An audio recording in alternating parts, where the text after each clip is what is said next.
Salve, salve a todos e todas e todes, sejam bem-vindos. Rodrigo Dias por aqui, mais um encontro aí com vocês.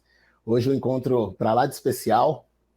Estou muito feliz em fazer essa abertura e poder convidar e trocar uma ideia com essa pessoa super especial que vai estar aqui com a gente hoje, vai estar trocando com vocês. Hoje a gente vai falar, pessoal, com o Alexandre da Silva. O Alexandre, só para contar, dar um spoilerzinho de quem é o Alexandre, ele vai se apresentar melhor depois, mas vamos começar aqui então. O Alexandre, doutor em saúde pública pela USP, ele é professor da Faculdade de Medicina de Jundiaí, ele é colunista do UOL também, fala lá sobre longevidade, um conteúdo riquíssimo. Ele é especialista em gerontologia, ele vai explicar o que significa, qual é essa especialidade dele, além de mestre de reabilitação pela Unifesp. Também é membro do Centro Internacional de Longevidade Brasil. Então, olha o currículo do cara, né? Isso é de respeito, o cara é zica. Estou muito feliz e lisonjeado poder dividir a tela com ele aqui. Então, eu vou chamar o Alexandre para compartilhar com a gente. Seja muito bem-vindo, meu grande amigo Alexandre. Tudo bem, Rodrigo? Bom dia, boa tarde, boa noite, dependendo da hora que as pessoas forem nos ouvir. Espero que todas as pessoas estejam bem, todos e todos estejam bem. Faltou falar que eu sou amigo da sua mãe, isso é importante você falar, tá? Acho que ela foi uma ponte legal para a gente se conectar, né? E ela também é uma pessoa que sempre acompanha aí o meu trabalho, então esse é algo importante para colocar também um título aí, um tópico aí, né? Ah, legal, legal. Mas acho que esses que você falou, assim, profissionalmente me resume bem, mas talvez também que eu queira só, não é só incluir, mas enfatizar é que eu tento falar um pouco do envelhecimento e da velhice numa perspectiva mais plural e mais real. Por que eu falo mais plural e mais real?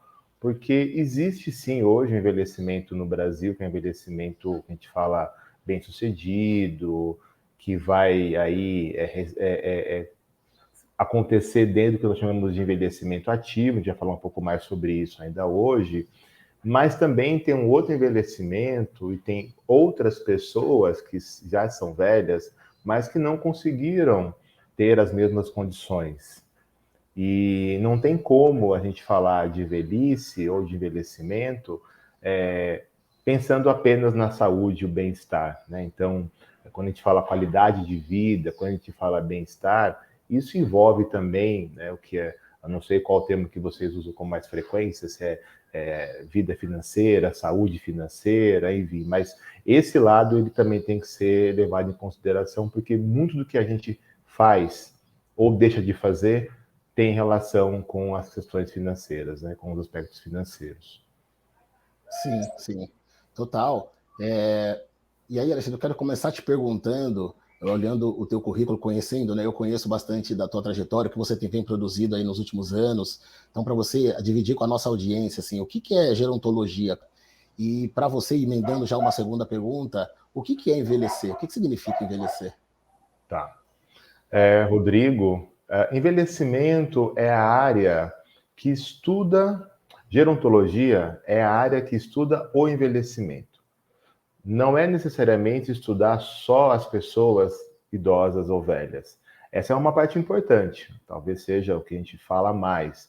Mas entender o envelhecimento é pensar como as pessoas vão chegar a ser quando forem velhas. E aí dá para a gente abrir uma série de considerações, por exemplo, o que é ser velho?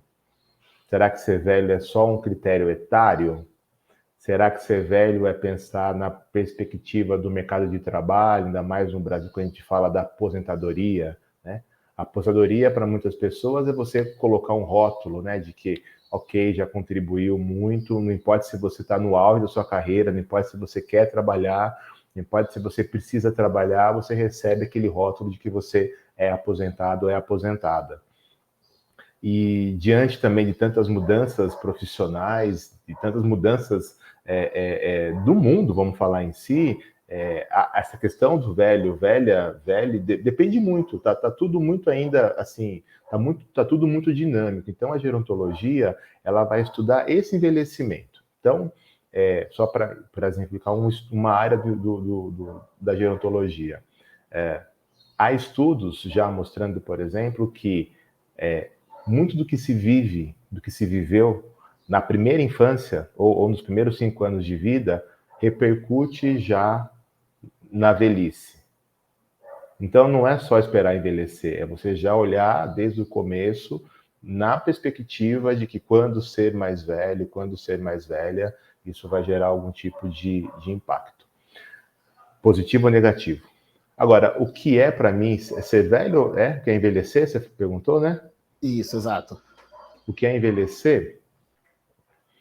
Eu acho que envelhecer é você acumular experiências. Eu acho que envelhecer é você poder ver o seu corpo em transformação e das pessoas que estão no seu entorno também mudarem, né? Eu falo mudar porque existe aí uma conotação muito negativa de que envelhecer é você só acumular perdas. Se você está pensando numa perspectiva de que ser jovem é tudo de bom, né, que você sempre vai ser jovem, aí você vai sempre se frustrar. Não tem jeito, né? O spoiler é esse. Se você pensar que você vai ser um eterno jovem, você vai se frustrar. Agora, se você entender que a gente pode ser sempre está chegando numa nova fase da vida, isso é bem legal, né? Então, quando a gente nasce, a gente está chegando na infância, então tudo é legal, né? Inclusive conhecer os dedos, inclusive começar a andar, inclusive começar a engatinhar, começar a falar. A gente não percebe, de repente você já virou, né, uma criança maior e você tem outras conquistas, aí você não percebe se já é adolescente e outras conquistas, aí você não percebe se já é adulto. Quem está no seu entorno está percebendo tudo isso, né? Tá vendo tudo isso? Fala, nossa, lembra o Rodrigo, o Alexandre, né? Janaína tá aqui nos ajudando. Olha, era pequeno, olha agora como cresceu, olha agora você tá fazendo isso, né? E quando você chega numa fase, vamos falar, além ali da fase adulta, e que pode ser a velhice, também é uma outra fase. Agora, se você está querendo se comparar com uma fase que você tinha, talvez um vigor físico maior, talvez mais possibilidades de emprego, talvez quando a educação fazia uma diferença na sua vida, né, em termos socioeconômicos, você vai se frustrar. Mas se você entender que você envelheceu e agora você construiu uma rede de amigos, você construiu uma família, né, biológica ou não, mas você tem uma família, que você olha para trás e você vê quantas coisas você fez, quantas conquistas, quantos obstáculos você superou, isso você só pode ter se você envelhecer. Não tem como você ter antes disso, né? Um jovem não tem uma história de vida como tem uma pessoa mais velha. Né? Sim, e muito Respondi? felizmente, né? Sim, total. Assim, e muito felizmente, a nossa vida é recheada de descobertas, né? Então, como você trouxe, né? Ainda quando pequeno, descobrindo os dedos, descobrindo ali esse crescimento todo, o corpo mudando, né? A cada processo da vida que a gente passa. E envelhecer também faz parte disso, né? Eu me arrisco a dizer assim, novas descobertas que nas fases anteriores a gente desconhece, né? Então, a barba vai embranquecendo, né? Então, a Sim. gente, tudo isso são coisas que você fala, né? São descobertas, né? São descobertas. E são positivas, na minha perspectiva, são positivas, assim. Eu vejo que as pessoas, e muito também do próprio mercado, marketing, talvez, assim, tem uma coisa contra o envelhecimento, né? Então, tem o creme que vai te impedir com que uma ruga apareça, ou uma outra coisa que o teu cabelo, nossa, assim, uma coisa tão grande. E eu vejo que às vezes a gente corre o risco de entrar num círculo que talvez não seja positivo, de não entender e não aceitar esse processo do envelhecimento, né? Então acho que isso pode ser muito nocivo, né? Não, na verdade, nós já caímos nessa, né? Já caímos, porque assim, o Brasil é um país que, diferentemente de países já desenvolvidos, que tem uma proporção de pessoas velhas muito maior se comparado ao nosso, aqueles países conseguiram enriquecer para depois envelhecer. E também houve, mesmo com falhas, um certo preparo para você pensar como aquela sociedade envelhecida vai acolher e vai manter os idosos participativos ali, né? Então, se você vai, por exemplo, numa cidade europeia, você vai perceber, por exemplo, que pessoas idosas andam de bicicleta, né? Vai perceber que é toda uma infraestrutura, todo um arranjo urbano para que ela possa continuar andando de bicicleta lá, certo? Agora, o Brasil não fez isso. O Brasil não fez esse preparo e perdeu oportunidades. Por que perdeu oportunidades? Porque, assim, quando você consegue perceber que a produção, né, intelectual, na economia, na saúde, em diversos campos, já tem uma produção de referência de outros países, você pode olhar esses países e falar o que cabe no nosso país, o que tem para fazer um aceito, o que dá uma ideia, mas aqui vai ser diferente. Então, né, pensando nos povos diaspóricos ou até em países africanos, por exemplo, que eles não cometam o erro que o Brasil cometeu, que não foi de tentar se preparar para isso tudo. Porque agora, né, países da África, do continente africano, podem olhar tanto para os países desenvolvidos quanto para os países em desenvolvimento para planejar um pouquinho melhor o seu envelhecimento. Estou falando de uma possível de expectativa de vida, tá? Não estou falando de tempo histórico, não é essa a questão, né? Aí é um outro assunto, né? Falar de onde a gente veio seria um outro assunto, né? O continente mais velho é onde hoje a expectativa de vida é menor.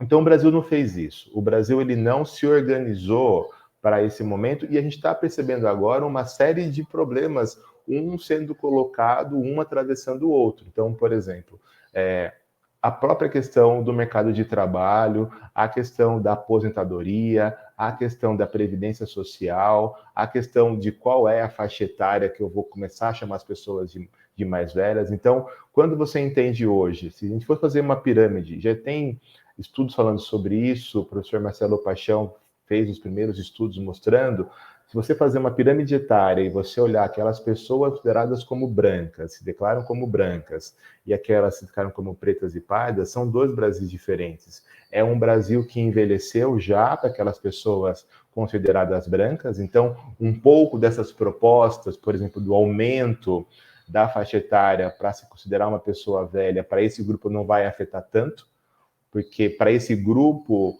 a expectativa de vida pode estar já de 75 para 80 ou mais, e conseguiram fazer um acúmulo, né, ter uma saúde financeira, uma vida financeira não tão ruim, na sua grande parte.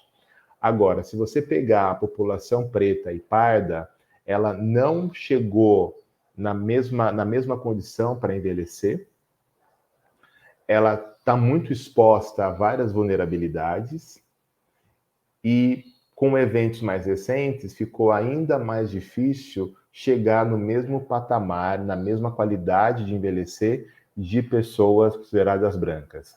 Por exemplo, olhando os impactos da pandemia na população negra. Então, todos esses impactos da pandemia na população negra já vai influenciar o envelhecimento das próximas gerações. Sim, sim. Isso, assim, uma série de coisas super importantes que você trouxe agora, e uma que me veio forte, essa questão a gente vê grupos, né, e movimentos acontecendo dos 50 mais, 60 mais, e gera até uma certa confusão, assim, daqui a pouco é 30 mais.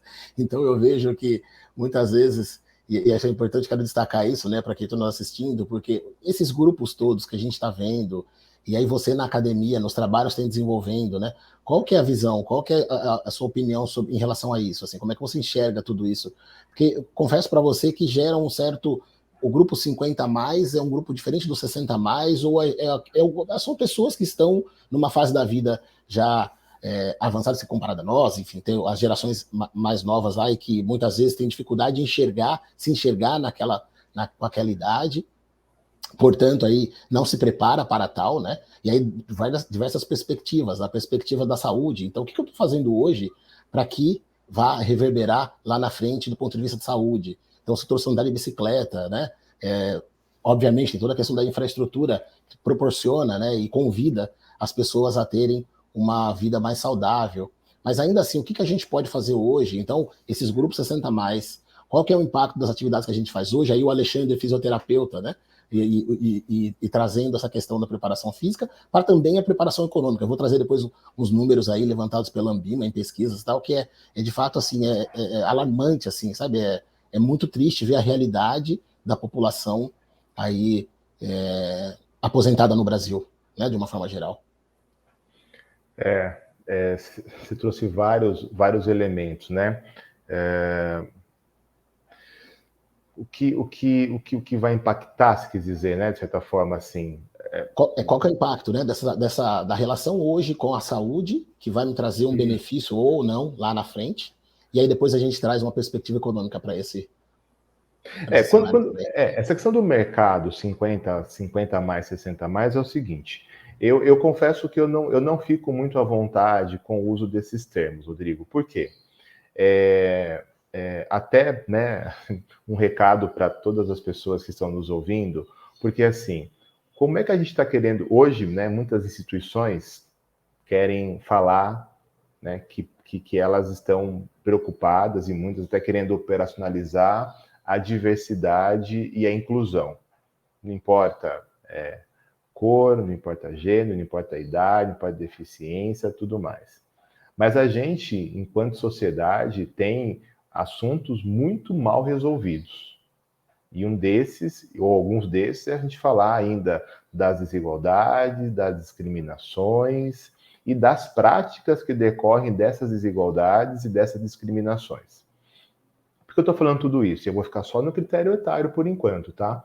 Então, assim, ok, 60 mais, quando eu ouvi, né, as primeiras vezes que eu vi 60 mais, eu falei, pô, legal, deve ser um grupo de pessoas, instituições preocupadas em como manter essa pessoa ainda ativa, né, com perspectivas dentro do mercado de trabalho, dentro do trabalho em si. Né? As pessoas esquecem de falar do trabalho em si. O trabalho, para nós, significa muito. Né? Então, quanto tempo cada pessoa que está aqui nos assistindo trabalha durante o dia? E, de repente, você vê que por um critério que não foi explicado para você, que não foi do seu consentimento, fala, agora separa. Separa, e aí essa hora que você tinha do trabalho, para além do retorno de uma troca que você faz, né, de uma certa quantia para receber, isso para você tem um papel social, tem uma função social muito importante. Então, por que eu estou falando isso? Eu não sei, Rodrigo, e quem está nos assistindo, se quando você vai para 50 a mais, já é pensar nessa perspectiva, ou se é simplesmente para criar um mercado consumidor. Assim como você falou, né, do campo anti-age, né, do campo anti-envelhecimento, que está falando de creme, está falando de cirurgias, está falando de, enfim, práticas culturais também, né, de você sempre querer aparecer mais jovem, de você querer se envolver com pessoas mais jovens só para parecer mais jovem, não porque você gosta. Eu sou muito a favor de tudo que possa ser intergeracional. Tudo. Mas uma perspectiva de contribuição, de soma, né? Não para fazer daquilo algo para falar, né? Porque o que é muito comum, por exemplo, você ouvir é um certo elogio, né? Entre aspas aqui, para quem está nos ouvindo, estou fazendo entre aspas aqui, de que, nossa, você parece tão jovem. Não, você parece a idade que tem, e tudo bem. Né? Então, quando você falou, hoje eu já li, e eu acho que você também já leu, né? Que é 40 a mais. Eu brinco agora e falo assim, logo vai ter 3 mais, sabe? Já vai ter 3 mais, né? E daí que vem uma confusão, né? Porque assim, 40 a mais, aí numa outra perspectiva, os 50 a mais, os 60 a mais e tal. E aí a pergunta, assim, o que é, né, esse envelhecimento? Como é que é? Quem tá dando esses rótulos todos, sabe? Então a gente vê aí a indústria vem vender alguma coisa que é para o 40 a mais, aí daqui a pouco 50 a mais. Então, acho que eu fiz aniversário recentemente aí, então eu fiquei com essa reflexão, assim, né? Daqui a pouco tem produtos pensado e sabe, que o marketing está me vendo como target, como objetivo para aquilo, né? Mas assim, será até que ponto que isso é genuíno ou de fato é algo que corresponde, né, à fase que eu estou vivendo, sabe? Eu acho que a gente está, infelizmente, mais pensando numa abertura mais de campo de mercado de consumo. A minha perspectiva é essa. Por que eu falo isso? Porque eu não vejo, de fato, disseminado as práticas para a inclusão das pessoas de 60 a mais ou até de 50 a mais. Então, por exemplo, talvez o que possa ser interessante das novas gerações é que elas começam, algumas, né, algumas dessas pessoas, integrantes dessas novas gerações, a pensar em atividades onde a idade não influencia tanto. Né? Então, por exemplo, professor, né? Por mais que, né, vamos falar da questão do reconhecimento profissional, de remuneração, nada disso. Vamos falar do papel professor. É um papel que você pode desenvolver por muito tempo. Agora, eu tenho amigos de publicidade, por exemplo, que às vezes eles falam que se você está numa agência, num certo local de trabalho, e aí você, aos 45, né, 45 anos, 50 anos, você é demitido, para você ser de novo reinserido no mercado, você já é velho, né? Então, por É um que desafio esse enorme, né? critério? Né? Então, eu acho que a gente não está ainda pensando que essa pessoa mais velha, ela pode ter ainda processos criativos, nesse caso de agência, que pode ser muito melhor do que, não melhor, diferente do jovem. E às vezes essa troca intergeracional pode ser interessante. Sim, sim, sim, total, sim, bem de acordo com isso. É, é isso, assim, uma outra pergunta que eu quero te fazer, Alexandre. Como é que você vê a importância de um plano de vida, sabe? De metas. Aqui na No Front, a gente, na perspectiva financeira, a gente gosta de trabalhar bastante essa questão das metas, dos objetivos. Né? Então, quando a gente olha o campo dos investimentos, que é uma outra disciplina, uma outra tema aí que dá para dissertar durante horas, é super importante o papel das metas. Então, por que eu estou tomando uma atitude agora e trocando um prazer que seria imediato para um benefício futuro? Né? Então, as metas vão ter um papel fundamental aí para que essa movimentação toda faça sentido. Olhando para a longevidade, a gente está entrando, né, a pessoa entrando na fase chamada aí 50, 60 mais. Como é que você vê a importância das metas, dos objetivos? E aí, Eu acho até complementando, por que eu te faço? Você brincou no início da minha mãe e tal, e aí eu faço essa pergunta muito no que eu cresci ouvindo dela, cheia dos projetos, sabe? Ela tem os objetivos dela, vai fazer isso, faz aquilo, então termina um, já está, né, iniciando a inscrição do próximo. Então, sempre buscando essas coisas assim. Então, como é que você vê essa questão dos projetos de vida mesmo nessa fase da vida? Rodrigo, acho que você tocou num dos pontos mais complexos, pensando no envelhecimento bem-sucedido, né? Porque, assim, o planejamento, eu acho que ele tem que existir para todas as idades. A gente aprende muito rápido a sobreviver, pensando como um todo mundo sabe sobreviver, todo mundo sabe trabalhar. Trabalhar no sentido de estar ocupado e minimamente dar conta, né, dos compromissos financeiros ali, mensais, e aí você começa a ter talvez um funil aí de quem começa a pensar o semestre, quem começa a pensar o ano, os próximos anos. Eu acho esse um dos pontos mais complicados e até difícil, os pontos mais difíceis de mensuração, pensando na pesquisa em si, vamos falar assim. Por quê? Há vários fatores que eu tenho que colocar aqui quando você fala isso, Rodrigo, vários fatores. Por exemplo, primeiro ponto é expectativa de vida. Pessoas que talvez precisem muito aprender a fazer esse planejamento são as pessoas, em geral, mais pobres e que já vai ter um tempo de vida menor. São pessoas que acordam já pensando em como vai arrumar dinheiro para pagar a conta do final do mês. E se você descer um pouquinho mais, e elas estão cada vez em maior quantidade, são pessoas que almoçam pensando em como vai ter dinheiro para pagar o jantar. Ao mesmo tempo, você não tem esse aprendizado, né, de forma formal ou informal, mais disseminada, usando práticas, né, estratégias pedagógicas que isso possa se disseminar, e você vê, ao mesmo tempo, uma desproteção social. Um exemplo muito típico da pandemia. A pandemia escancarou muitos dos nossos problemas. E aí cria-se um benefício para ajudar as pessoas que estavam, né, literalmente indo para a rua para tentar não morrer de fome. Podia morrer de vírus, mas não morrer de fome. E aí você ouve nesse momento pessoas falando que, pessoas, né, do escalão ali das tomadas de decisão, falando que tudo bem se morrer pessoas mais velhas, vai sobrar mais dinheiro para a Previdência. Você cria, por exemplo, um benefício que você tem acesso por meio de smartphone, que tem que ser minimamente atualizado, né? ter a tecnologia para poder fazer, e mais, que pede um pacote de dados.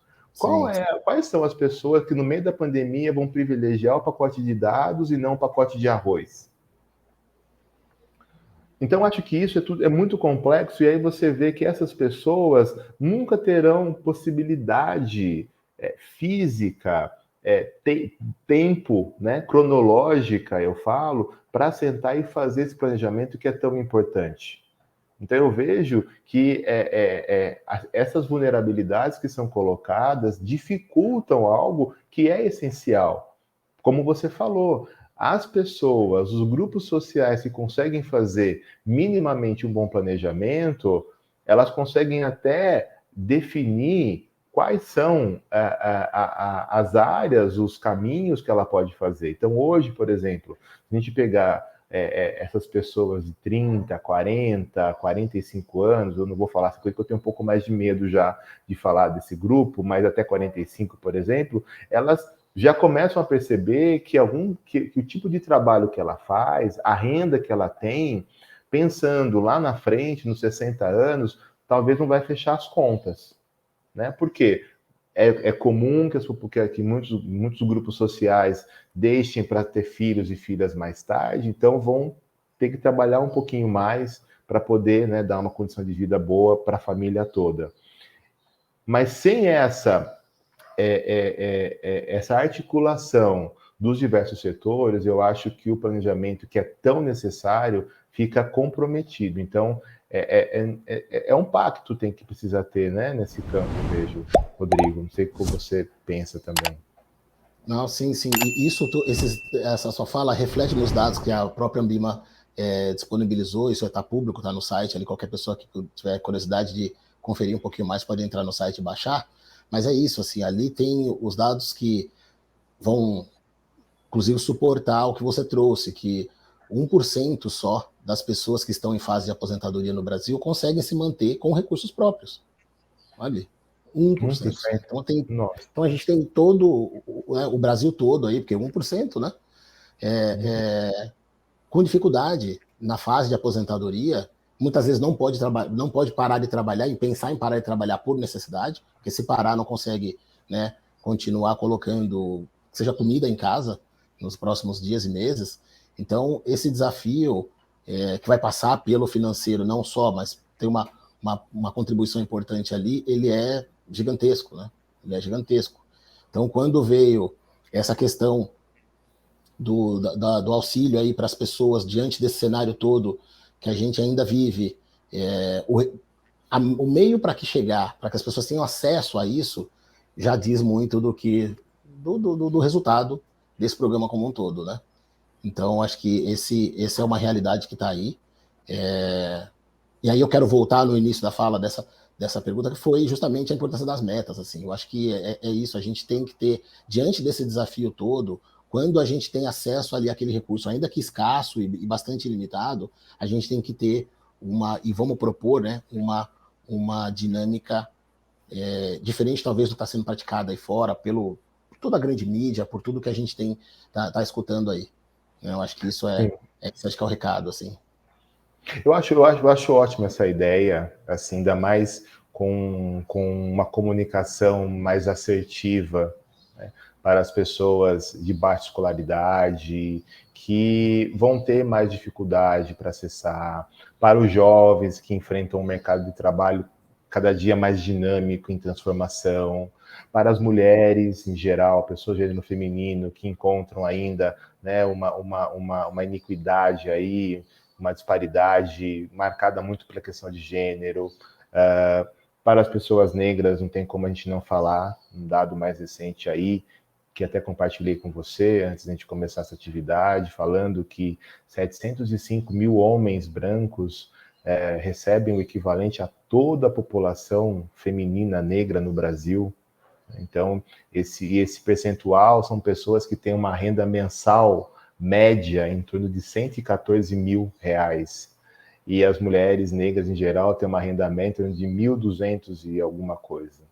Então, veja, como é que a gente vai fazer uma situação para que essas pessoas possam ter as mesmas condições de vida? É importante o planejamento, porque deixa um pouquinho para ela o que deveria também ter uma contribuição maior dos poderes públicos, mas deixa para ela um pouco dessa possibilidade, né? Eu não quero falar responsabilidade porque é muito difícil falar, né? Responsabilidade para quem às vezes, né, não consegue nem... os sonhos às vezes precisam ser um pouco mais limitados, né? Assim, o céu limite, sim, mas é um céu de um teto mais baixo, né? Porque não dá para você comparar condições de vida, expectativas de vida de uma pessoa que ganha 114 mil por mês e uma que ganha 1.260 mil né? reais. Alguma coisa, sim. Não dá, né? Não dá. Sim, sim. E sobretudo no momento que a gente vive, né? Nessa coisa que o mundo todo ainda está passando, a gente vê chefes de família, mulheres que tocam, mães solos que tocam, né, o dia a dia em casa, então perdendo entes queridos, muitas vezes o chefe de família faltando, aquela mãe que cuida dos filhos em casa também, enfim, acho que tudo isso fica ainda mais claro, mais chocante, vem mais à tona quando a gente traz esses números todos.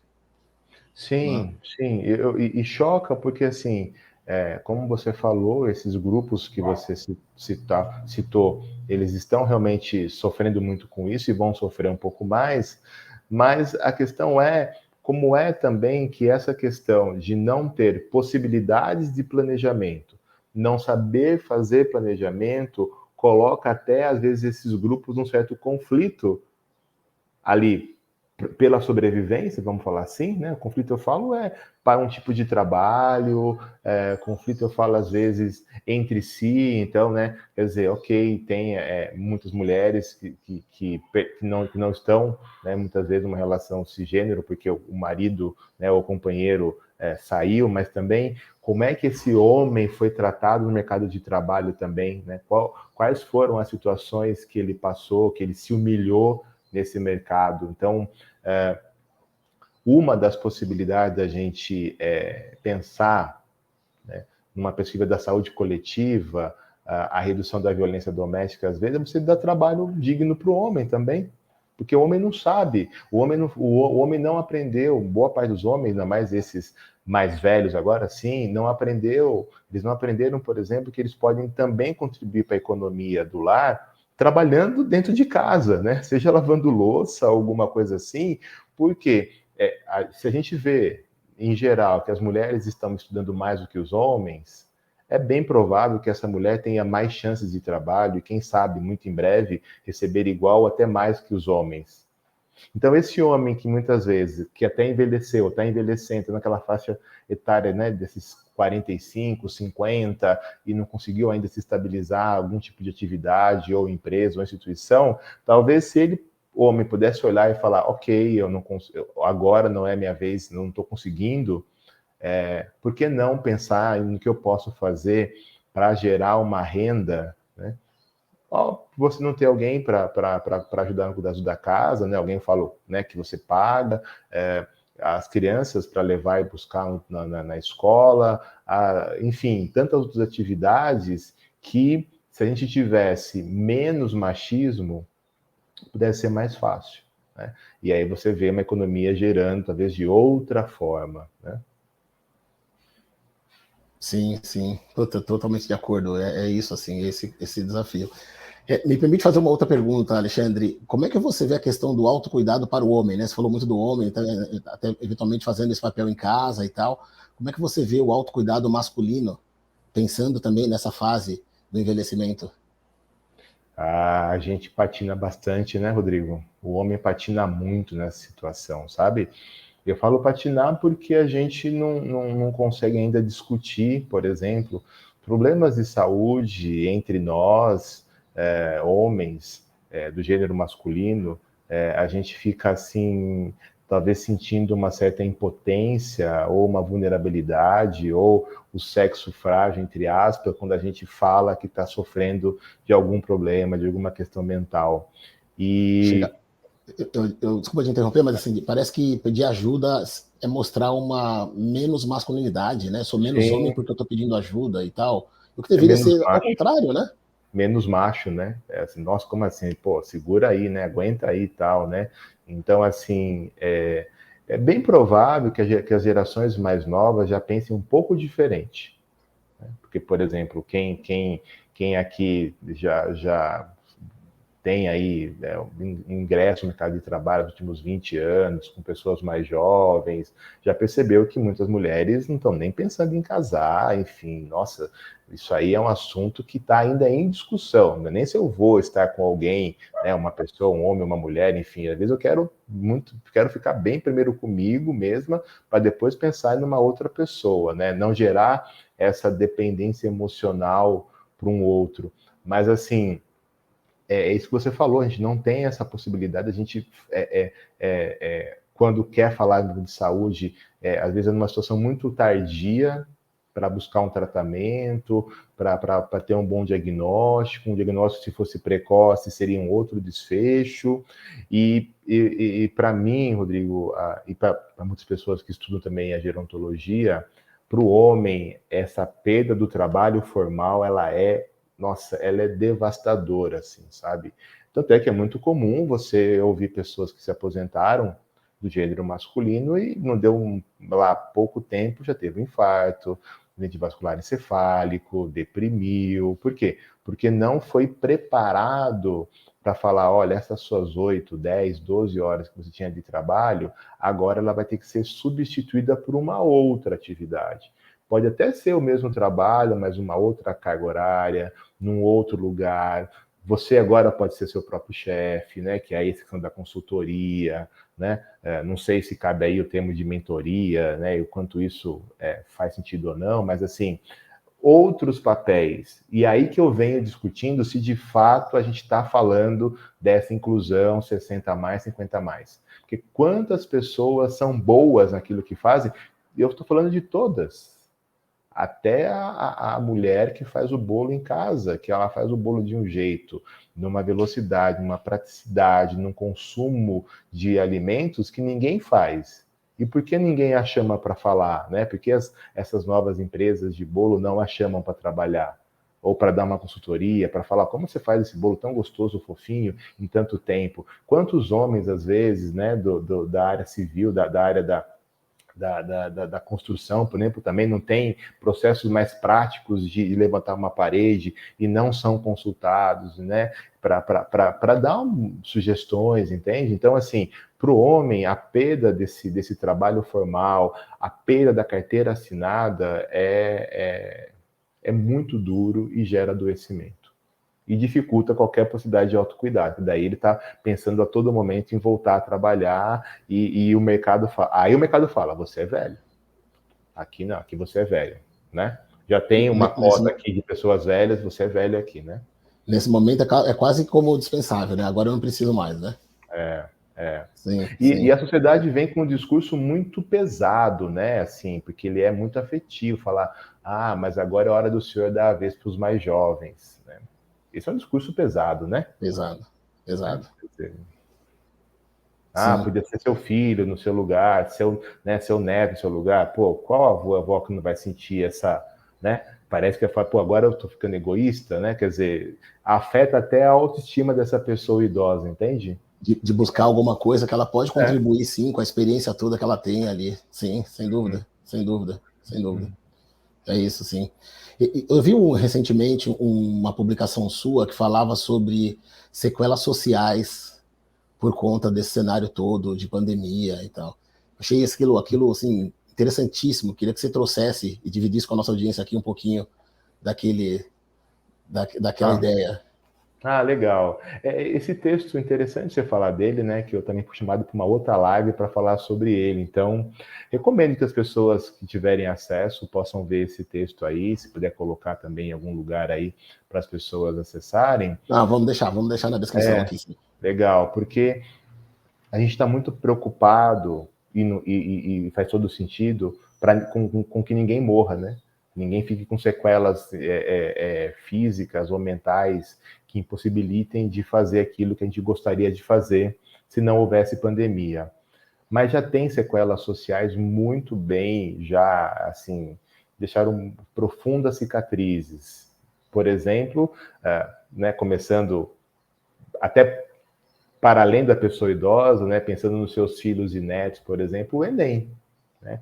Um Enem com a menor participação de pessoas pretas e pardas, por exemplo.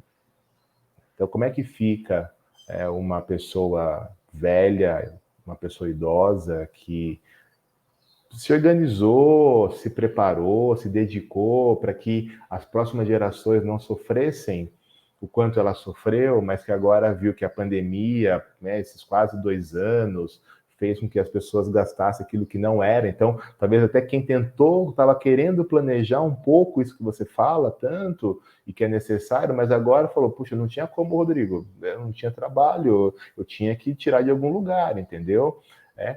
Esse auxílio vem, desaparece, some, desaparece, aparece, né? Então, assim, tem essa escola social, tem também a escola social da morte de quem foi, e aí isso, de repente, era meu propósito de vida, né? Eu não vou dizer, por mais que eu entenda, né, que eu estou aqui, quem eu sou tal, mas para eu ser, eu também preciso entender que uma parte do que eu sou é pai, tem paternidade. Então, assim, eu também acordo muitas vezes pensando nas minhas filhas. Poxa, hoje eu preciso trabalhar porque eu quero garantir isso para minha filha.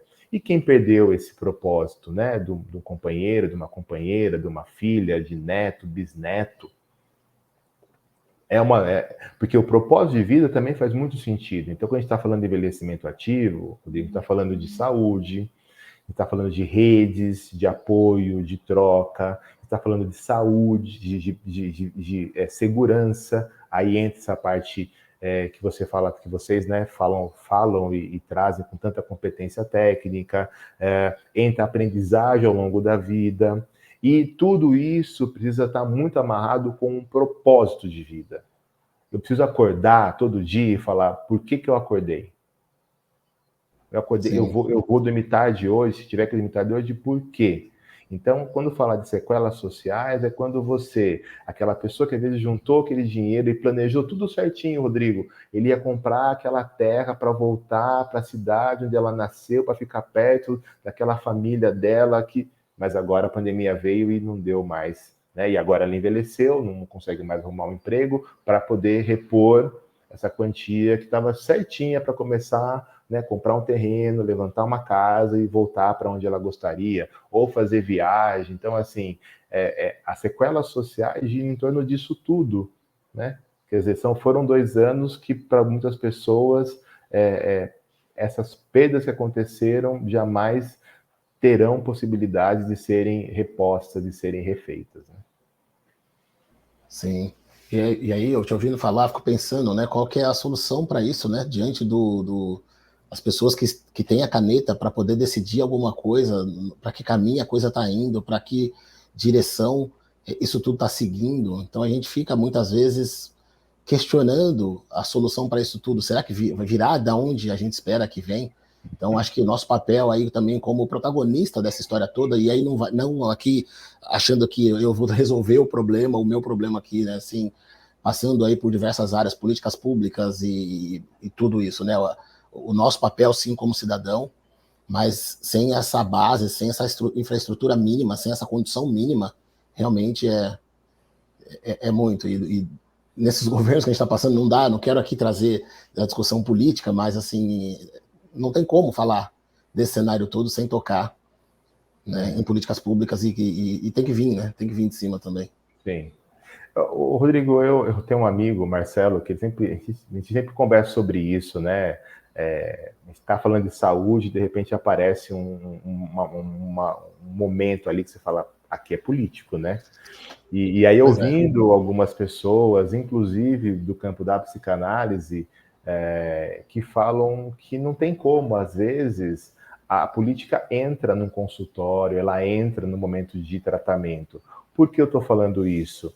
Porque agora, né, nós estamos gravando isso, né, 2021, já era para ter um plano de recuperação, já era para ter um plano pensando nas iniquidades raciais, sociais, etárias, nas iniquidades como um todo, para entender que tem grupos que estão saindo dessa pandemia piores do que entraram, sabe? Então, assim, esse planejamento que você fala financeiro, a questão de manter as pessoas minimamente saudáveis, a questão de garantir a aprendizagem, porque muitas pessoas, nesse tempo de pandemia, a aprendizagem aumentou, né? Porque então eu fazia um cursinho, agora eu pude não me deslocar menos e com as ferramentas, né, que foram criadas e aprimoradas, eu posso fazer mais exercícios, rever, enfim, né? E outros professores de outros cursinhos fizeram outras aulas que estão disponíveis, enfim, o meu aprendizado,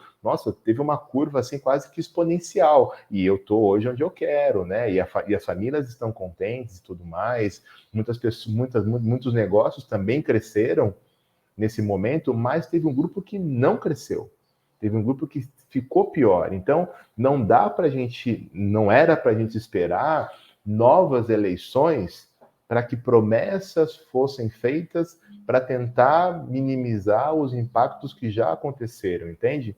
Então, assim, o que era para fazer já passou da hora. Já passou da hora.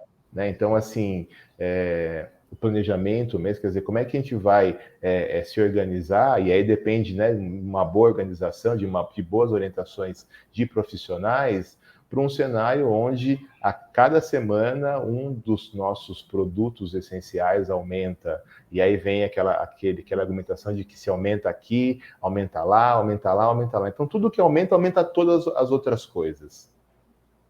A sensação, né, de que você dá conta, de você é autossuficiente para os seus gastos mensais, está cada vez pior, né? Cada vez pior. Basta uma ida ao mercado, né? Basta uma passada no supermercado. Então, recentemente teve um caso que a pessoa trouxe que assim, o ticket, o vale-refeição ali, que era suposto que durasse o mês todo, uma ida no supermercado acabou. Acabou. Ele deixou de existir. Aí como é que você passa o resto do mês? Sim. Né? Então é por tudo isso, assim, né? Você vai pegar o preço do alimento hoje, e do botão de gás, que já não é novidade mais, né? Que já virou assunto até repetitivo, de tanto que está sendo falado e nada sendo feito, né? Eu acho que a gente está com um clima, assim, para celebrar as festas de final do ano muito ruim, né?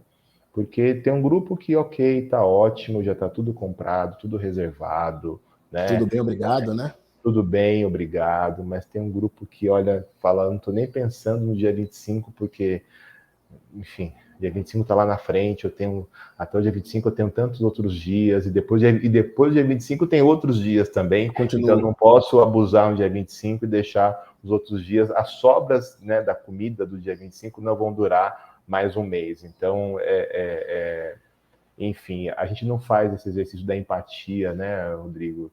De entender, e quando eu falo nós, não é só você, eu, quem está nos ouvindo e assistindo, mas também políticos, né, que deviam estar pensando nisso. Sim. Quer dizer, como é que fica? Então, esse discurso tão que eu acho estranho, tá? Aí pode ser algo do meu campo maior de atuação, assim, a gente fala tanto de economia, economia, economia, mas espera aí, a economia por si só, por acúmulo, não faz sentido. Né? Uma economia onde todo mundo ganha, não sei se dá para pensar isso, né? Você pode falar, é melhor para todo mundo, né? No sistema que estamos inseridos, pensar em todo mundo ganha, né? Não é muito por aí, né? Não é muito por aí. Não que não seria possível, mas não é a realidade. Claramente, assim, não é a realidade, né? Isso. Alexandre, assim, é sempre um prazer estar falando contigo, assim, a gente fica, né, não é todo dia que eu vou dividir a tela com o Alexandre Silva. Eu te agradeço demais, assim, antes da gente encaminhar para os recados finais, eu quero deixar um tempinho para você dar um recado final aí para quem está nos ouvindo, ficar à vontade também para divulgar onde as pessoas encontram um pouco mais do seu trabalho, que super vale a pena acompanhar aí, é riquíssimo tudo que você tem produzido, eu sempre aprendo muito, sou fã, você sabe disso, já te falei isso, e então deixa aí o microfone aberto para você, dá uns recadinhos finais aí e a gente vai encerrando. Bom, primeiramente agradecer mais uma vez o convite, né, no Front, vida longa para vocês, que esse propósito, né, essa missão, esses valores que vocês carregam, que de fato eu sinto que é algo que vocês fazem mesmo de fato, né, eu acompanho muito vocês, antes mesmo de a gente se conhecer, eu já te acompanhava, né? Então, que vocês, poxa vida, tenham muita prosperidade aí e consigam, de fato, também dar prosperidade para outras pessoas. Acho que isso é muito interessante, né? Que aí sim, né? Todo mundo ganha, né? Todo mundo vai ganhar. Eu tenho falado, algumas coisas elas são repetitivas. Talvez o que eu vou falar é só tentar contextualizar um pouco mais. Acho que agora, falando com você, eu não tinha pensado. É engraçado, a gente faz muitas lives e não pensa no que falar no encerramento, né? Sempre vai ter, mas a gente nunca sabe. Eu nunca me preparo assim, né? Tem que ser muito pautado, né? Como a gente estava conversando, que vai ser um papo, né, para trazer para as pessoas reflexões e, enfim, talvez algumas atitudes ali práticas. Eu estou com duas situações, assim, duas coisas muito fortes na minha cabeça, que é empatia e voto. Por que empatia? Porque a gente, de fato, precisa se colocar no lugar da outra pessoa. Então, desde uma palavra, de uma atitude, não é para a gente só ter uma questão. Eu estou indo para além do campo religioso, é espiritual mesmo, cada um de si, né? Quer dizer, cada um, não sei onde as pessoas residem, que estão nos ouvindo, nos assistindo, mas tem muitas pessoas que estão passando hoje várias situações que elas não escolheram. Elas foram situações impostas muitas vezes. Então, a empatia na hora de fazer algum julgamento, enfim, que isso ocorra de fato para muitas pessoas. E o voto, né? O voto. Acho que o voto pode ser um primeiro passo democrático para a mudança de fato. As pessoas não têm ideia, né? Muitas têm, né? Mas há muitas pessoas que ainda não têm ideia do quanto nós estamos presenciando a desconstrução de políticas. Desconstrução.